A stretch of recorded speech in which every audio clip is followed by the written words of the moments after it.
Describe for us the actual management consultancy world. From joining as a graduate to getting to senior roles. Yeah. How does that world really operate in? What does it take to succeed in that environment? Because you're going to have young people listening to this and saying, oh my word, I didn't know about that world. Yeah. What did that world entail for you? Oh, it was an amazing start. It was an amazing, brilliant start because, management consultants go into organizations and fix problems, literally. They identify what's not working and help those organizations improve their performance, improve their bottom line in various ways. And they do that by having an army of people that are trained to do these things. The consulting firm I joined had at the time 4 kind of streams of discipline. There was strategy, there was change management and kind of the leadership HR practice. And then there was process, and then there was technology. And so if you were in one of those practices, you'd be deployed to clients that needed that type of work. I felt so grateful in retrospect that I was put in strategy because that gave me the biggest exposure to all kinds of industries, all kinds of work. And you got to sit at a very junior level and a young age around extremely senior tables and listen in on strategic conversations about how we change our business model. What type of lines of, products are we cutting and what are we introducing? What consequence does that have for our people? What consequence does that have for our footprint and all sorts of things? The management consulting world is extremely disciplined. It's tough. It's not simple. So you have to have diligence and a work ethic. We had long nights. It was standard. We work until the AMs, and actually when you're young and energetic, it feels great. You're working on adrenaline. And so the turnaround times are really short. They give you a piece of work to do. You only have days to actually finish whatever little deliverable you have. And there'll be someone to vet it. There'll be someone to guide you and critique it so you get better over time and learn. There'll be somebody else who critique that, and there are layers. So there's a partner, and below the partners, they're managers, and below the managers, they're associates, etc. And it's an upper-out model. Yes. You get sat down on day one, and they orientate you for a week. This is how we show up. This is our culture. This is what we value. This is, how we carry ourselves. So they teach you to be professional. And they teach you the work, the technical part of what you have to go do. And then they tell you that this is your timeline. There's a standard set of years before you are eligible to make partner, right? So from our model was analyst to manager, and then manager to senior manager to junior partner to partner, right? And there are timelines. So if you don't make it on time, there are interesting conversations that are had with you about perhaps this is not your place. So it's not that thing where at varsity it's 3 years, but you can say 5 or 6. There's a timeline. There's a timeline. And remember, it's a machine. Yes. Every year they're recruiting there are other people coming through. Yes, the new people coming through. So if you block the pipes, how's that going to work? So there's genuinely, I think we've had recent examples of how cutthroat it could be when it gets badly applied. But honestly, my personal experience years ago was a very nurturing environment. So the whole system is so geared to you succeeding. You really have to truly mess up. Because if they find that maybe they put you in the wrong place, but everything's so scientific. They test you. That this is how your brain works. So if your brain works this way, you should come out there. It should come out there. And if you apply yourself and you do the work, then you should be fine. But literally, I think, the nurturing side of it is there was always somebody who was supposed to be your mentor. Now, in retrospect, I feel so lucky and so blessed because I genuinely felt that these individuals cared about my well-being and cared about my progression and gave me the advice that I needed. even though, to be very honest, the model is built to incentivize them to care about the junior people, right? So you could argue that, but they were, but actually those individuals to this day, I really value the advice they gave me. And so that you have a mentor, you have a manager on each, you have a buddy, there's a whole village around you and a system. And in HR, there are people that can help you. There's a learning and development specialist who's going to close whatever gaps you have. It's extremely supportive. And I wish organizations whose product is not people could adopt that much more. Managed services companies, their product is people. Our product is accountants who will come and audit. Our product are consultants who will come and help you. So they understand that their gems, their gold is the human, and they have to look after you and make sure that you're the best you can be. Whereas in other organizations that produce something else or think they sell something else, if they had the same discipline of just surrounding the individual with all that support, and it's for the individual to really opt and fail, I think so many more organizations will get so much further. Then you enter Standard Bank. That story of moving from Accenture to Standard Bank. I'd like you to tell it. So I had let's start before. I had a bit of a crisis of purpose, right? So now I've always been this altruistic. What am I doing? And it's a very glamorous life, the management consulting life. You earn really well relative to other industries, and you get exposed to so many things. But when I reflected, I think I was there for 6 years now.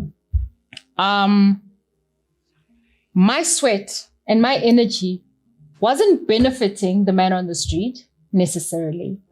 Most of it was making rich companies richer, because it's only those kind of companies that make enough revenue that can afford to get consultants, right? There's a couple of pro bonos that most people do on the side, but NPOs and NGOs are the minority. It's the blue chips, the top 40s, etc., that hire consultants. And so the work I was doing, you can see the revenue and the uptick and everything, but the meaning for our society was missing for me. And apparently there's a psychological term for it. It's called a quarter life crisis.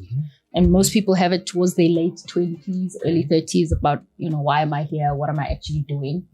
And I had that conversation with myself when I was about to have our first child. I was on maternity leave and just reflecting and saying, actually, I think I want to make more of a difference. And I put it out to the universe and to God to say, I know I'm not going back to consulting after this. I'm going to enjoy being a new mom for a bit, but then I had 3 criteria for my next role, whatever it was. And I didn't say I want to be this. I just said it must fulfill the following things. The first one was, the skills I have must be leveraged, and I must be able to feel like I'm adding value. But the value I add must benefit the man on the street. I wanted to feel like there's an impact to our society that needed uplifting. And the third one was just to work in an environment where our values are aligned, like where the people around me and myself believe in the same things. We have the same level of, what we measure ourselves against. And I just left it. And opportunities came my way, and all of them met those criteria. But one of those opportunities is a man called Itumeleng Monale phoning me up. I did not know him. Did not know him from a bar soap. And here's this gentleman saying, I've heard about you through colleagues you've worked with. And I have this opportunity. I really think you might be the right person for this role. And I had never contemplated financial services, ever. Even in my consulting years, I was never, ever put on a project in the financial services industry. I consulted to retail, logistics, travel and transportation, even public sector, but never financial services. And in my mind, I did not see that opportunity of how is going to work for a bank. Yes. Going to help me. The president of the state. No, I don't see it, right? And I know you had a lot of convincing to do. One of the hardest, if not the hardest person to ever convince to join. Yeah. But it was a compelling story because you were working in a bank at a time where it was for the middle to upper echelons of society to walk through, the doors of a bank branch. And everybody else just lived in cash. Everybody else survived, but there was a huge amount of financial exclusion. And I remember yourself and other colleagues then pioneered all kinds of sorts of conversations with other members in the industry. And the Financial Sector Charter was then drafted because of this acknowledgement that, the average person, which is the 90% of the society, are marginalized. Now we walk around and we see branches in townships, ATMs in townships. There was none of people that. With cards. Do you remember the struggles to get institutions to see that the future of this country is there, lies there, with where the masses the vast majority of our people? Where it looks chaotic and unstructured. Yes. And people are so used to... When you hear now Capitec has got 20 million customers, we saw it then. We're like, do you realize they are coming? Yes. And the older institutions were like, who's that? Who's that? They're small. They're small. Yeah. So this thing to me of being at the forefront of new ideas, before the ideas I've matured or have a space to be received, has been part of your journey in your life. Yeah. If I take what then we call self-service banking, just the notion of using ATMs. You can do so much in an ATM today. Now, before it was just putting out cash. To build all those capabilities in an ATM. Yeah. Build a lot of capabilities in what was then internet banking for the first time, telephone banking, cell phone banking, building an app. Give me a sense of those journeys. Just broadly bringing new ideas to big corporates. It takes a lot of, tenacity, right? But you have to see. You have to see it for yourself, right? So whatever vision it is, it has to be clear in your mind because the amount of resistance that it gets met with, you can easily be rattled or unsettled or kind of talked down. Because you can't see it for yourself. You have to sell something that is burning so clear in your soul and in your vision that, okay, I'll keep painting this picture until you see it. It was tough though, right? Because one, you are introducing a concept where people don't see the need. But why? Everything works perfectly the way it is today. And you're saying, but it could be better.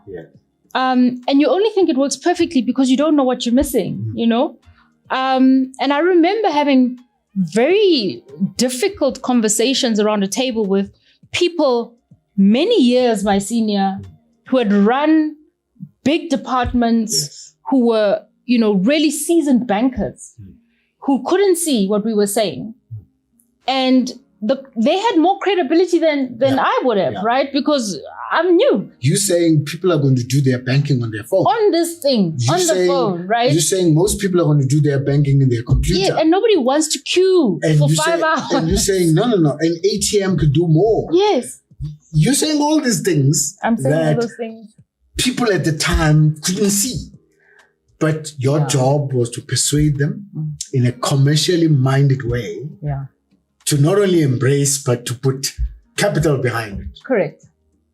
And so then you must learn to translate. Yes. I used to call it, you have to convert Greek to French. Yes. Because the mindset of that old guard, they speak a language that might be different to what you're trying to introduce. You need to understand the language and then emulate their language and talk to them in language they understand so that they can feel safe in that transition.